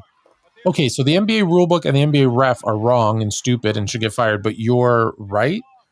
And then, they always resort to like calling you names and they get like, take this L, bro. Oh, nice pat. Look at that. See that alley-oop? Kevin McHale, baby. And I don't know why, I don't know why I fall into this, like where I get into these conversations with guys who clearly don't know basketball. I told you about the one guy on I was live on TikTok one time. I had like the list of my top 20 something wings behind me, and then so it was all 2s and 3s, and then he said, like, I forgot who he said that wasn't a wing. Oh yeah, he said it was. He's like, oh, Jordan and Kobe on wings. I'm like, what are you talking about? Like, yeah, 2s and 3s, and they're like, no, it's like the 3s and the 4s. He's like, oh, I played overseas before. I'm like, dude, I just looked up your TikTok. It's all videos of you just dancing in front of your car. No, you do not play basketball. There's a lot of idiots on the internet. Can't take it serious. I know. Yeah, exactly. In all topics, forget just sports. You know what I mean? Join the Love Island topics, man. They've been going crazy on the internet lately, man. I'm so happy you don't watch that show. I don't know how you watch that stupid show. It's just one of those things. Yeah, guilty pleasure, I guess. I sit there and watch it with my wife, and I think this is like, and then my wife's like smart. Yeah. And I'm like, what are you doing? And she's like, it's just a train wreck, and I love it. And I'm like, oh. My girlfriend says the same thing. Yeah. They love the chaos. Yeah. Bro, but you don't understand. The fan base is so toxic. Like, we're talking like crazy levels of toxic. Maybe just a generational divide or gap. But like, you can't critique anyone without thinking you hate, like, woman of color, woman of this, woman of that. Yeah, I know. What are you gonna do? All right, so here we go. So it's a 2-point game. Now let's focus, because it's a 2-point game. Larry on the block. Okay, Larry. Here comes the double. Oh, shot over. That's a ball hog. Yeah, I'm not gonna lie. You should have found the open man. He's got the dog in him. He's got the dog in him. He's got to take the last shot. Can he go for the win? Hit a 3. Oh, he got fouled. Foul or timeout? Timeout. Yeah. But he had Danny Ainge 1-on-1. He should have. He looks like the host of like a '90s game show too. Like, he doesn't look like an NBA coach. He's hosting the dating game. Wheel of Fortune. He'll be that guy. I was thinking Wheel of Fortune. I was also get Price is Right. Yeah, Price is Right. No, come on. Price is Right. Yeah, is more legendary. He's no Bob Barker. No chance. What are the odds or like what percentage of time do it take a 3 in this spot during this time? In this era? Yeah, that's what I'm saying. This In this era. era, is it zero? Zero. It depends on who you have in your team. Like, if you have Steph, then maybe. But like, No, he No, said that era. I mean, that era. that era. Zero. Oh, is that? Oh, zero. Yeah, 100%. Yeah, that era. I mean, I don't think maybe the Celtics. I mean, got burned out there. Nope. Not even Nope.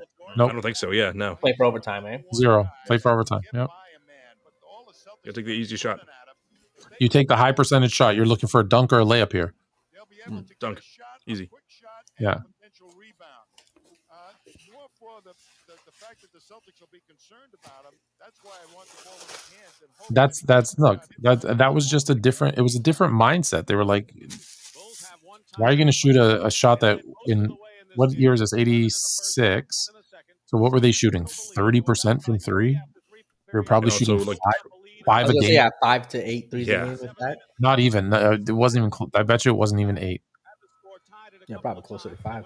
Now it's a 2-point game. The other question is Kyle Macy takes his maybe 86. Yeah, I'd been out for 6 years. Maybe. Kyle Macy is an easy shot, and that penetration by Jordan might create that, but he also may make the basket himself and get the foul. I got a couple of ways they can score 3 points here. They have one timeout left, 6 seconds to go. Paxson will inbound. And now the Celtics call a timeout. Is there something they saw? No. The lineup on the inbound play, I think, and who's in the ball game. They just recognized Macy was in there, I believe, and now. All right, so we know it goes to overtime, so we know the Bulls tie it up. But the did Jordan do enough? This is now we get into the answer. Did Jordan do enough?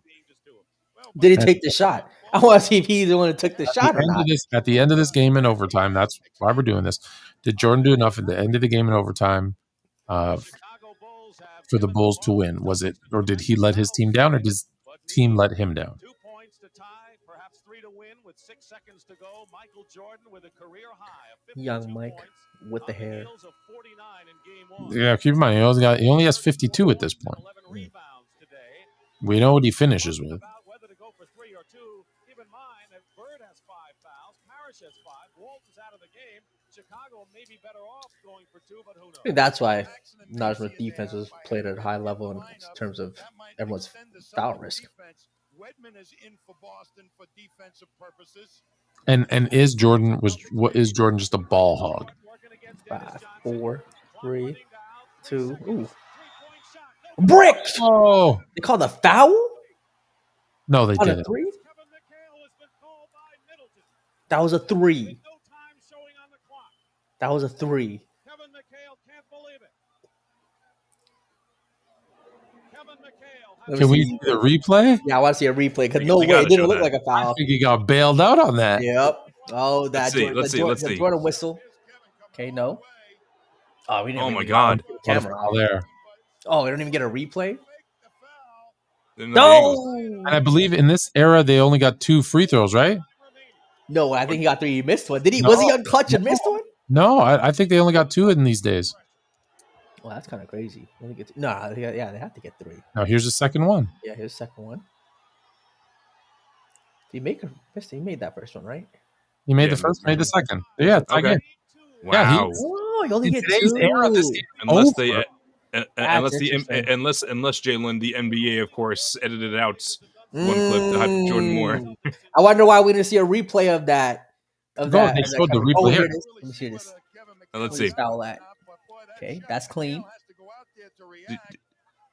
Did Maybe he with- get under him? Yeah, did he get under him? Yeah. I mean, Which, it was like a landing spot thing. I did not see anything. Well, has the landing spot foul always been a thing? I feel like it hasn't. No, there's no landing spot foul here. I think as he turns, he maybe hits him with the body.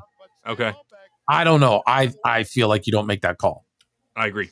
Yeah, This game should have been Well, over here. You saw it happen in game. See, here's where it's interesting. This game should have ended right there because I don't think that was a foul.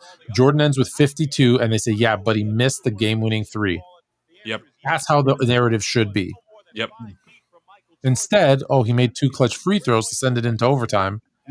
Yeah, like game 4 of the Knicks Pistons series, someone got hacked on the Pistons and they didn't call it. So they're very selective, I guess. Hasn't changed. Sounds like a LeBron narrative. 52 misses the game when he shot. It's his fault. You know, that's what people would say. Yeah, you got to be fair both ways. I feel it's a continuation. I think, like I said, tough call to make. But if Mikhail, as he goes to block it, he turns, and I wonder if he just shoulders into him, and they call it because he made contact. Oh, they're doubling Mikhail like that. I'm surprised I haven't heard that before. I've never heard that either. Yeah. You know what, Jordan haters, pay attention. You got another thing right there. I don't think people realize, especially a lot of youngers today. Kel McHale's getting doubled almost every other play when he gets the ball in the block because he's torching them. Yeah, I mean it's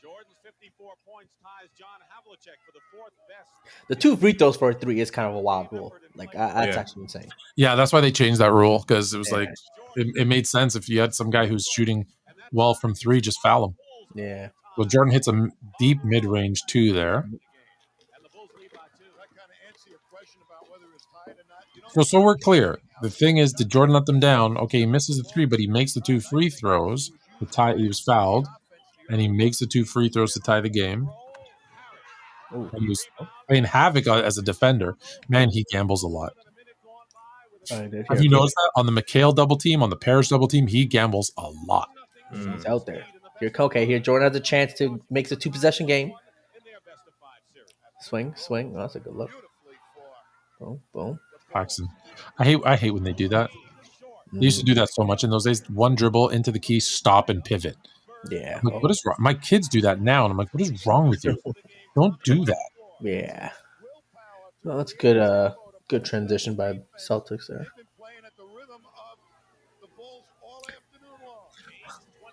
Backing down people at center court. Yeah, that's watching that is so weird. Woolridge. Travel. What, called a foul? Offensive foul, I think. Foul? No. That's a tough call. Yeah, that's no, I don't think so. That's a horrible call. Yeah. Bird, Parrish, Dennis Johnson, and Danny Ainge, all with 5 for the Celtics, and they're all on the floor. So cool that Tom Heinsohn was the play-by-play guy, and then he was literally the color commentator for, I think in the last few years he was with them was like 2018-19. So yeah, that he was there for that long. That's another thing they didn't do, like the defensive hunting on someone with foul trouble. Like today, you tell me Larry Bird has 5. You're just trying to isolate him. Well, there's 3 guys that have 5. They're going right now. Yeah. I would focus on Larry, then Mikhail. Get the best guy out first. Back a sec. So Tom Henson was playing with them since what, the 50s? Yeah. And so stayed on the team. Did Jordan airball in the overtime. 2017, 18?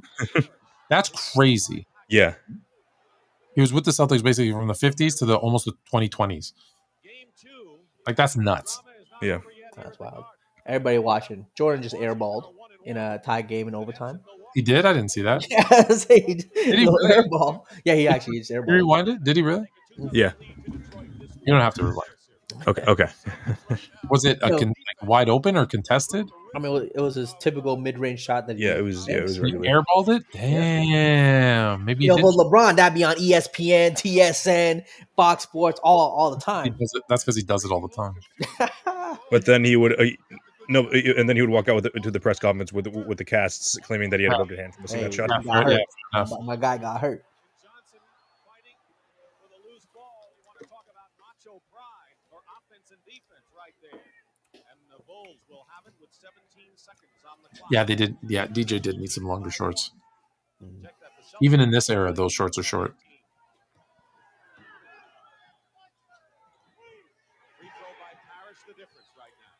Woolridge. Woolridge, he becoming clutch to OT. There's a couple baskets. Woolridge could score 100%. Watch him on defense. This crowd is quiet. Parrish lost it to Corzine, and under 2 minutes to go, Chicago with a He did nothing there. Just he didn't. Yeah, he just kind of he literally just stood there. lost 52 games this year. Worst record of any team in the playoffs. Celtics with the best record in here comes a double. 67 and 15. They're this close. 3 on the Pull up. Yep. Foul one. Dang, yeah, that's tough. That hang time was pretty crazy in that one. There are times when he shoots it and he jumps so high. I'm like, why is he he's like, why is he jumping over the rim to shoot a jumper? Yeah. He was just chilling for a bit before he shot that. All right, so he had the ball, got double teamed, passed it off, got open, Got a one-on-one, drove, hit a pull-up, and won. I am not seeing a choking ball hog here. I mean, I saw the air ball. Okay, everybody's Everyone shoots it. everybody misses a shot. Oh, and look, and he foul hunted. I'm seeing the Bulls guys look for him because they're just, they kind of realize he's their offense. Yeah. Yeah, other than Woolridge, everyone else seems kind of scared to shoot. It's Woolridge, Jordan. Well, you got Corzine, Oakley, and one by John Paxson on the court, right? So it's not like you have. Look at this. He comes in for DJ and immediately makes an impact. Celtics look like an accounting firm right now. Dude's on the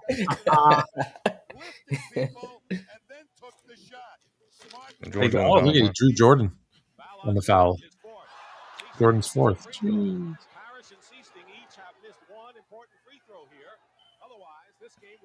So Bulls are up with 1:20 to go.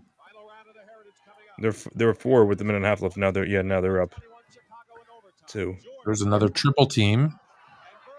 Tried to dump it off to Oakley. It's stolen. He shouldn't have went underneath. He got kind of make a pass when you're in the air, though, MJ. Come on, it's basic fundamentals. There's Aldridge getting smoked on defense by Larry Bird. See him fall for that pump fake? Yeah, Woolridge is not really the best there. Yes. Guys, I might have went back if I was Jordan there. You see everyone kind of coming in. Yeah. I see what he's thinking. Triple team, but I mean, he's trying to throw the lob there. I don't know if he's trying to. See, today's NBA, there's someone out in the corner that he can kick it out. Aaron Adams, yes, you're correct. Jordan missed all but 18 games of this season. Yes, you're true. They're banging. This is when the 48-inch vertical went away after he broke his leg. That's what I think. If he ever had a 48-inch vertical, unconfirmed, never was measured, after he broke his foot, I think it was. I mean, just seeing the height he gets up on, the way he hangs, like I said, I think in early years in college, that a thing Could have been. Oh, listen, I made a video just saying I think probably, somewhere in the 44 to 46, which is still ridiculous. But all I was saying is there's never any proof that he had a 48. That's all. He even said it was never measured. Like, and people are saying, yes, it was. I'm like, he even said it wasn't. In the Olympics, no. The Olympic Committee and he said no. Travel. Damn. Makes sense. That hair is fantastic by Bird. It's definitely a look. It's like a perm and a mullet all in one. I was going to say it's a lot going on. With like a feathered front, like that looks straight at the front there. All right. Did the ladies like Bird in the 80s? Was that a thing? Or no, was that not? I'm sure some did. Woolridge misses. Captain by Corzine. Okay. If anything, I say Woolridge took a bad shot there. Call timeout. There we go.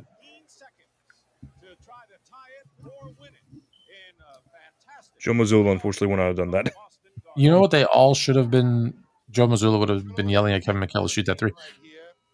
Watch Corzine. No, he would have told McHale to hold on to the ball and then go with 3 seconds left. Oh, yeah, fair.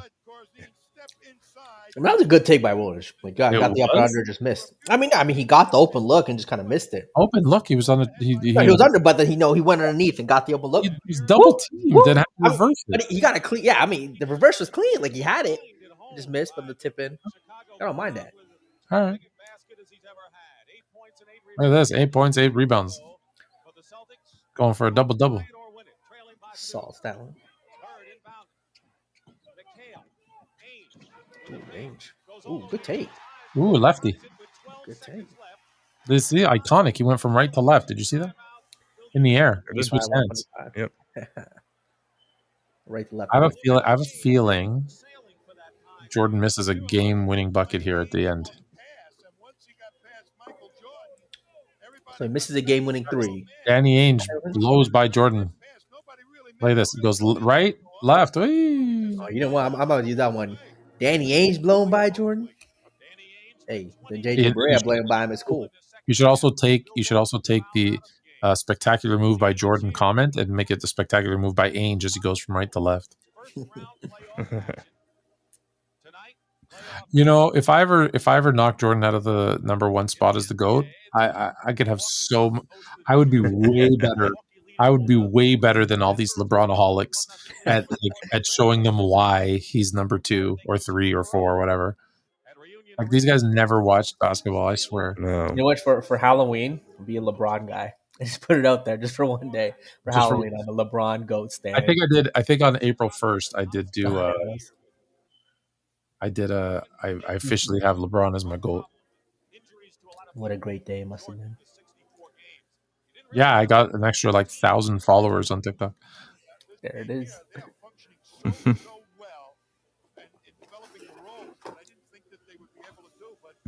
My fake account that's a LeBron Stan account has more followers than my actual account.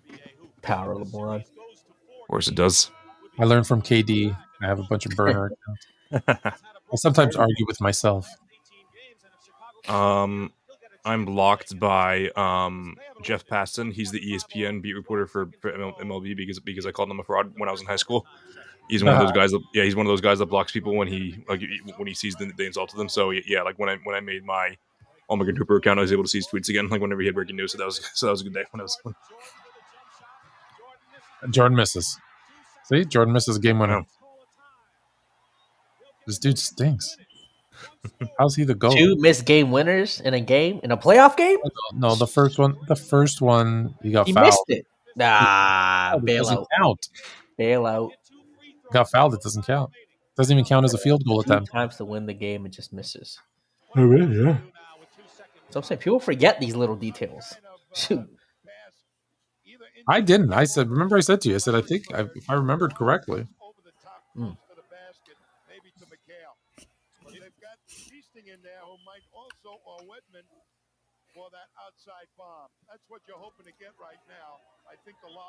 So I got my son in this point guard camp starting tomorrow.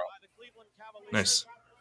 They sent us a thing saying make sure he drinks a lot of water the 2 days before the camp starts to make sure he's hydrated because he is going to work harder than he's ever worked. I'm like, oh boy, Bird. Oh, what a almost bump. had a little bank shot in. Magic would have made that.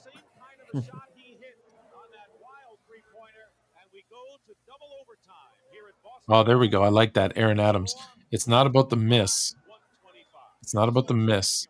It's about his aggression and wanting the moment. We all know you won't make everything, but embracing the moment and being that guy is all we ask.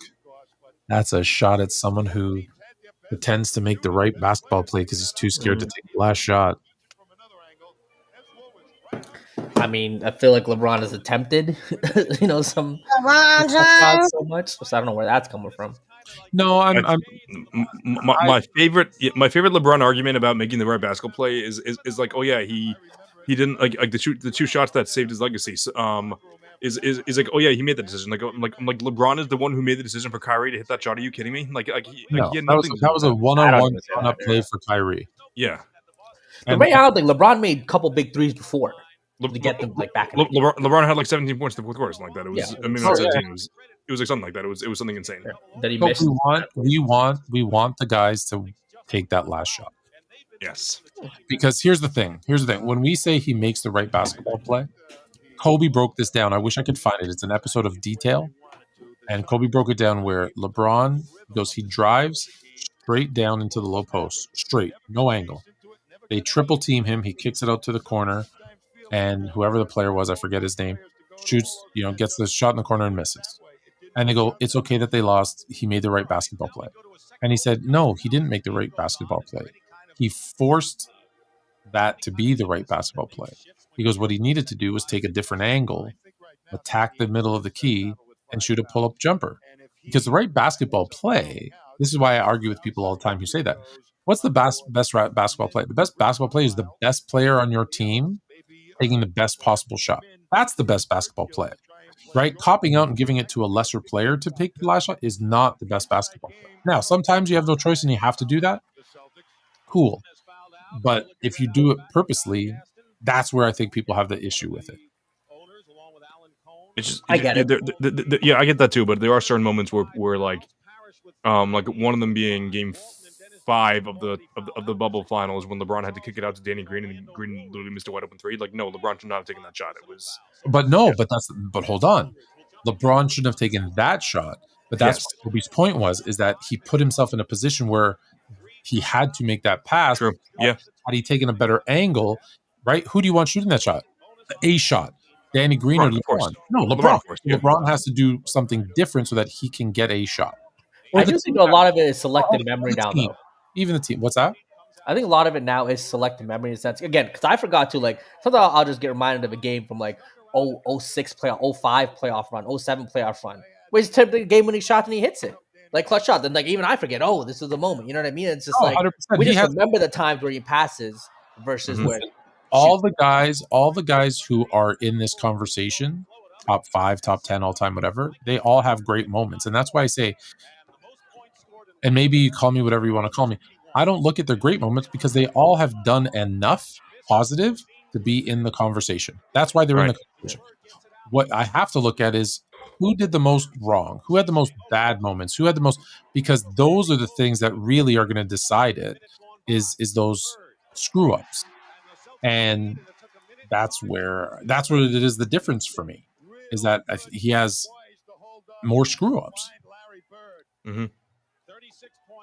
He definitely has a lot of you talk about you people forget. Well, Tim Duncan said, "How did we guard LeBron with 5 players?" And they tried to tell me that was from the 07 finals. I go, really? Go watch the 07 finals. They played him straight up, man to man, and they gave him wide open shots that he missed, and he shot below 70% from the free throw line. That's not 5 people guarding him. That is a young player not being ready for the moment and not playing well. That's it. Period. The only time it was like multiple guys when they collapsed on it when he came to the lane, but they were giving him shots. When he drove the lane, name me one player that drives the lane and they just say, here, have a dunk. He had like usually they said one guy to help. He had like 3, 4. No, LeBron had more. We watched that. We were watching. No, you didn't. Who guarded when he was in the post? Who was on him? I know Bruce Bowen was his primary. Bruce Bowen 1-on-1 in the post, no help. When he was on the perimeter, they literally were 2 steps back of him, daring him to shoot. Daring him to shoot. Only time, yes, when he drove down the middle of the lane. Yeah, name me one superstar that didn't have 2-3 guys collapse on him. Jordan. Yeah, okay. Drive Jordan. Oh, well, he has a broken hand. It's okay. I was going to say.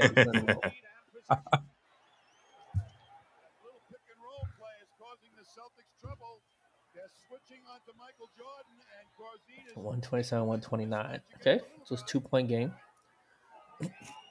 Jordan's been a little quiet after 2 missed game winners. We got the Celtics now. Is Bird going to show him how it's done? Ooh, that's actually a good. Bird throws it away. Bird's not him, bro. Woolridge. Like, what is he doing? Was it Woolridge who caused that steal, though? Like, he jumped the pass? Is that him? No. Woolridge the one who tried to go 1-on-3 and missed. I missed that, yeah. Also bring back NBA coaches wearing suits on the sidelines. Yes, I agree. I agree with that, too. Yeah, just go get your man. Go to the Pat Riley suit shop. Go get yourself. These dudes wearing, like, track pants and half. Yeah, I don't get it. Yeah. When did that change? When did that change? COVID, yeah. It was COVID, I think. COVID? Yeah. Oh, you're not one of the guys. You're a coach. Yeah, come on. Yeah, no, that's real. But then again, in baseball, you got the manager wearing the uniform. Yeah, that's a baseball. That's always been a baseball thing. Could you imagine the coach wearing shorts and the tanks? 75-year-old Greg Popovich wearing the jersey on the sideline. My coaches would have baseball seeds in their back pocket. You know what I mean? That would be horrible. That would be horrible. Should even hockey coaches wearing full suits in the cold doing their thing. NFL coaches just wear whatever. Usually just like a polo and a hoodie with cutoff sleeves. They got to get their suit game. Yeah, they don't because. Like Landry with the hat and the suit. I don't know. They play in such cold weather, though. Yeah, NFL's different. I feel like I can't expect them. There's Jordan clutch after everybody else was missing. That's good basket. Getting back to one possession. Okay.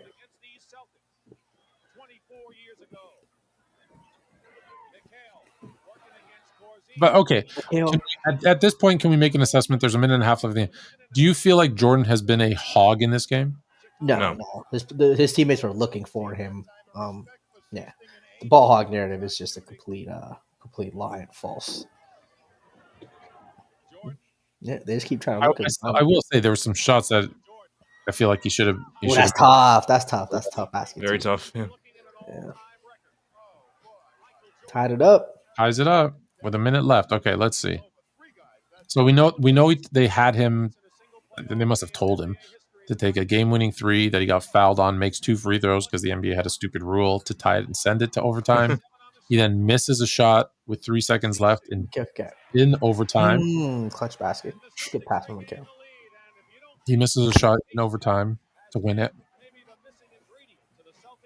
Now we're in double overtime. Okay. He just tied it up. They're down 2. Down 2. Double team right away. Yeah. Passes it off. We're trying to get the ball out of his hands. But he's going to get open here. The law firm of Paxson, Ainge, and Corzine. Okay, there's Jordan. Jordan. Mid-range. Miss. Brick. Oh. Brick. Brick City. Not clutch. Okay, hold on now. What I would say is you had McHale on you. You got to drive. 100%, yeah. You should Don't settle for a jumper there. get to the foul line. Now, that is for sure because every player does. He's I'm taking a Jordan mid-range, though. Like, he's just so good there, that pull-up mid-range. Like, I'll look at that. What a dime. Ooh. Yeah. That probably drained the energy out of the Bulls right there. You drop a pass like that into the Chief, he's scoring that every time. Yep. They will not be denied. All right. That's kind of similar to How much time was left? 3 seconds? Yeah, I feel like it's very. I feel like that's like when the first seed gives like off like underdog vibes. Like I remember it was the Bucks in 2019 that said we won Boston. Like, oh yeah, you won 60 games this year. Of course you won.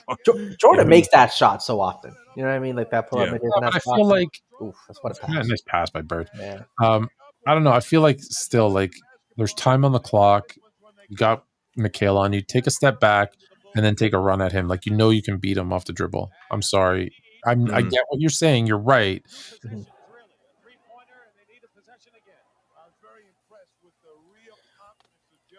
Jalen, no way people think Bronno's 17 worse than this. Interesting. But obviously, this is against an all-time great. So, I don't know. Yeah. I don't know. All-time great Spurs team, too, you could say in the finals. So it'll be an interesting matchup. It'll be interesting. I mean, we saw only Jordan and Woolridge really being the only ones that could go get a bucket. I feel like in order to have like a great team, you need like multiple guys to at least. If you go full roster, that 07 team versus this team, that 07 roster was better. I think so. See, I don't know. I mean, Oakley, especially defensively. Oakley's a better big man than. No, he's not. Zajunas is a better offensive big man. Oakley's a better defense. Hold on, Ilgauskas, Verajou, and they still have Boucher back then or no? I don't know if they did or not. 07? No, I don't think they had Boucher in 07. No. There was another big. I know there was another big. There's Verajou, Big Z, and somebody else.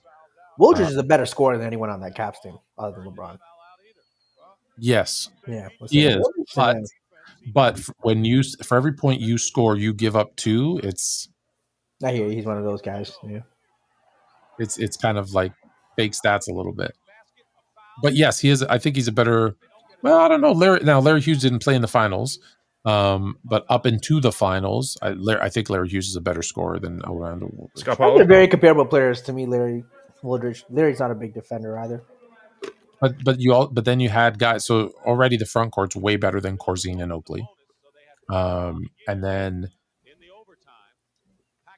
From the guards, you had again. You lost Larry Hughes, but you had Larry Hughes for a while. Who else was on that team? I'm trying to think of. Oh, what happened? Is that the end?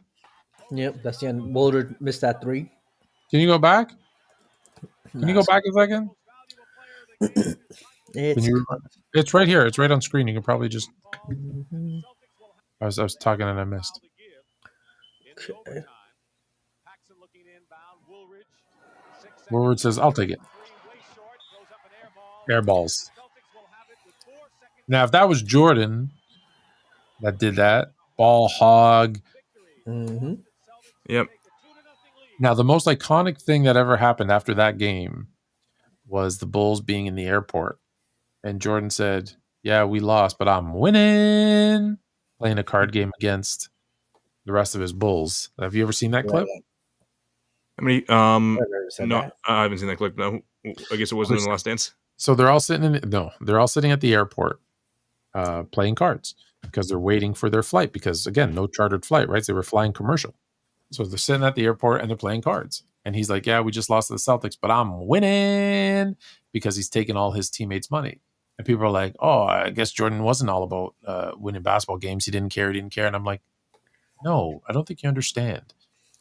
Celtics did what the Celtics were supposed to do. They won their 2 home games. Jordan went 49 in game 1, 63 in game 2, and he was so cocky that he thought, okay, now we're going to go back to Chicago and we're going to win. And so that's why he was like, and people are like, oh, he doesn't take it. No, he was so cocky that he thought, yeah, we're going to go back to Chicago. We'll be good. We're going to win our 2 in Chicago, and I'll see you in Boston for game 5. How many points did he score in game 3? He got smoked in game 3. Yep. One of those. He got smoked in game 3, but my point is, prior to that, right, that was the arrogance, I think, that a young player had in his second year. Yeah, but do you know how many points he scored in game 3, though? I do. So 23. Jalen? I'll look it up. I was comparing the teams. Okay. No. How much did he score? 19. 19 out of 19. Yeah. Like again. Yeah, this is a long conversation I had with my family. My dad said, like, yeah, look it up. I'm pretty sure it was under 30. It was under 20. Yeah, he scored 19 points up to scoring 49 and 63. I just want to say in 07 in the finals. Sorry for a sec. What did he do that game?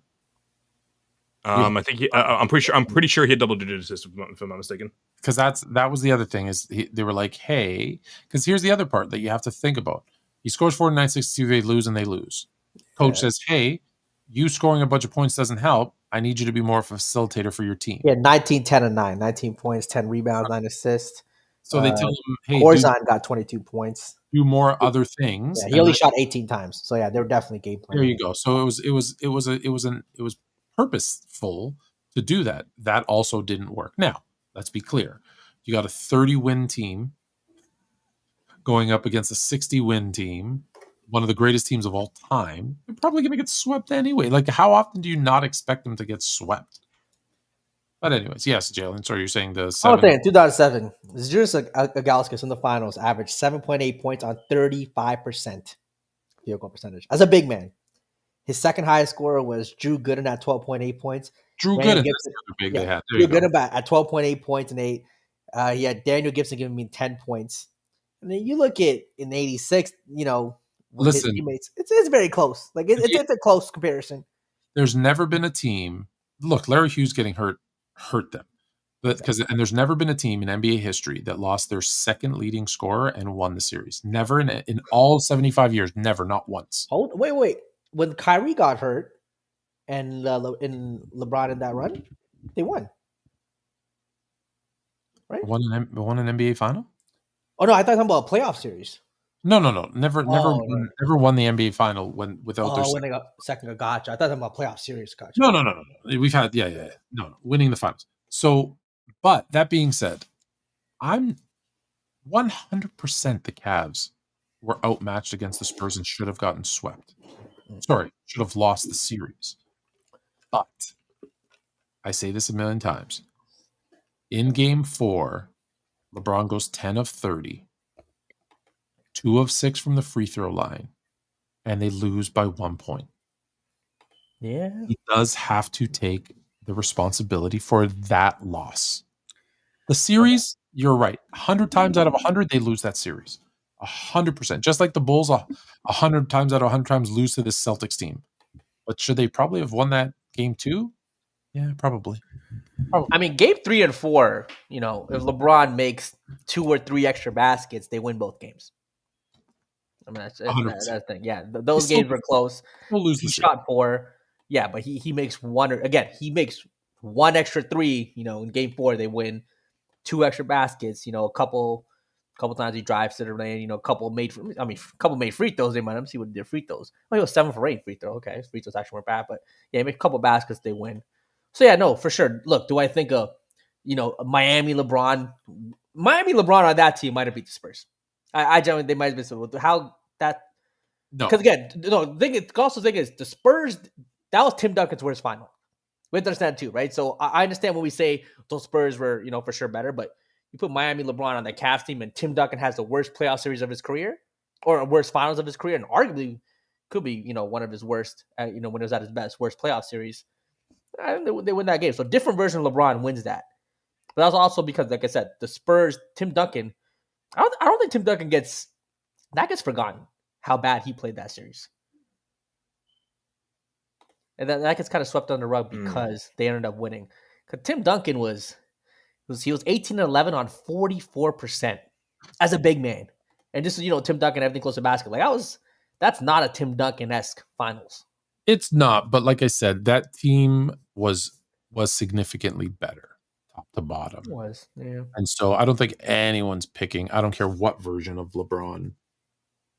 And again, no teams won the NBA final with missing their second leading scorer. So I hear you. That was, Tony and Ginobili. This is really their. I want to say they're coming out party in the finals. No, but yeah, this is when people started to they were like, "Oh, who are these guys?" Right? Like, Duncan had kind of carried them a little bit at the beginning in the sense that no one knew who they were, and this was, "Oh, I know who these guys are. All right, we got to pay attention to these guys." All right, last thing, and then we're gonna go. That was good. Let's pick another game for next week, and just maybe or a quarter or something of a game because a whole game's long. Is Coldplay now your favorite band? That is, hey man. I've never seen the internet more united. As I was gonna say, Coldplay just made that man's wife very rich. She'll have a nice little settlement payment with that. 100%. He resigned, but I've never been a big Coldplay guy. But shout out Coldplay. I was again, you notice in the corporate world, very common. You see these things all the time in the corporate world with married individuals, especially older married individuals. It's so weird. You see that so often, but it's kind of a rookie move to go to a concert together like that. And well, just ask Ime Doko.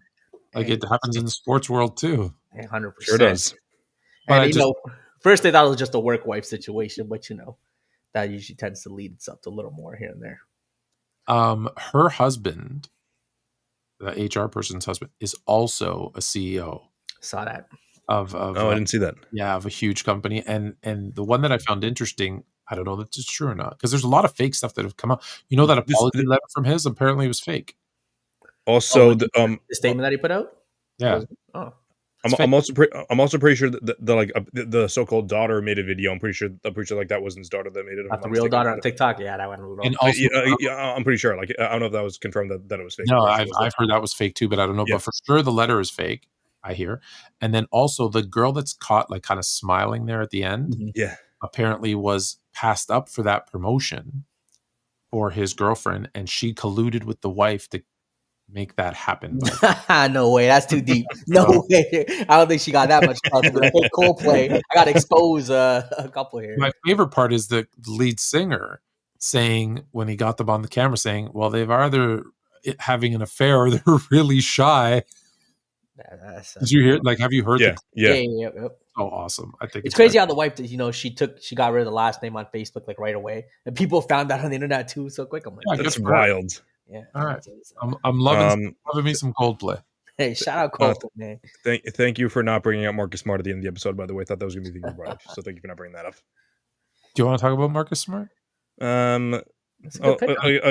Championship.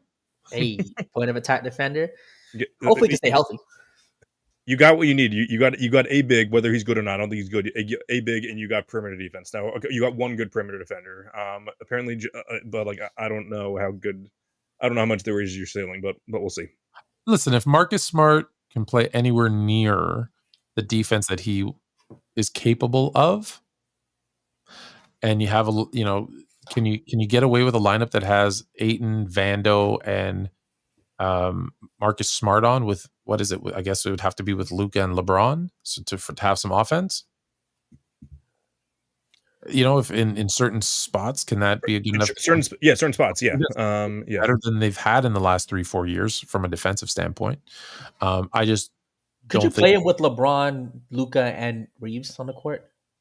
If they want to go small, then yes. If you go small, it gives them a defensive dynamic that they haven't had in the last few years.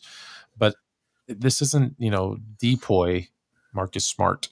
He's played 65 games in 3 years. Yeah, this is a very different player. So I think it's a name versus a game. And listen, everyone keeps talking about him being traded instead of LeBron when I'm talking about him.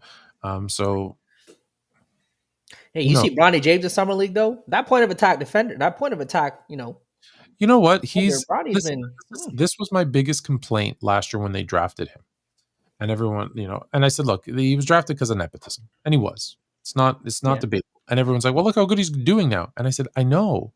Because if you actually listen to what I said last year, I said he wasn't ready for the NBA.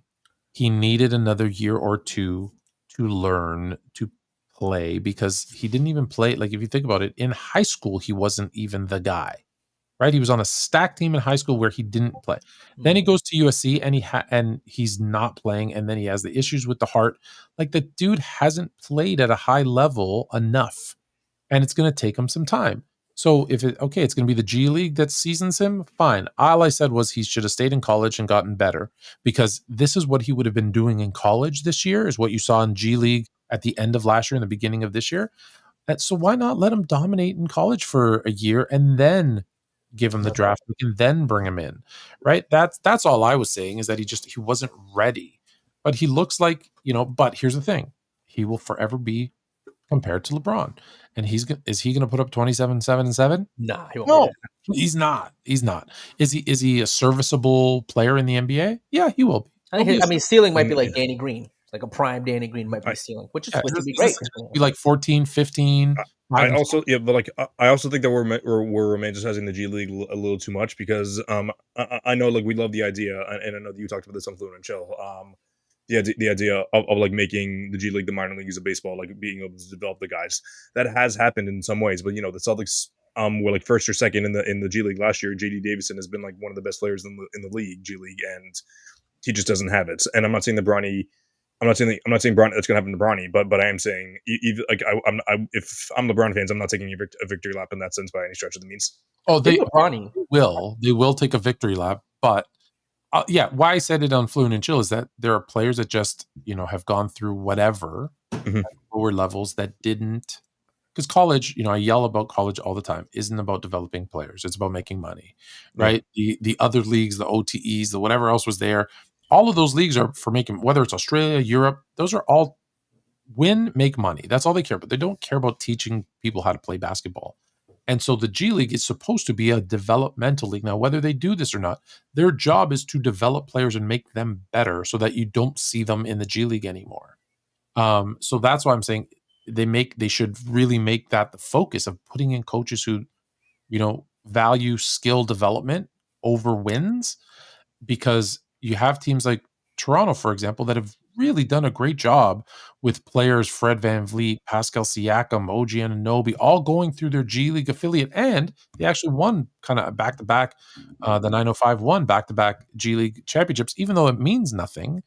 But they've shown that they can develop players and make them really good NBA players through that developmental program. So I think they might be missing an opportunity with some of the younger players to make them better.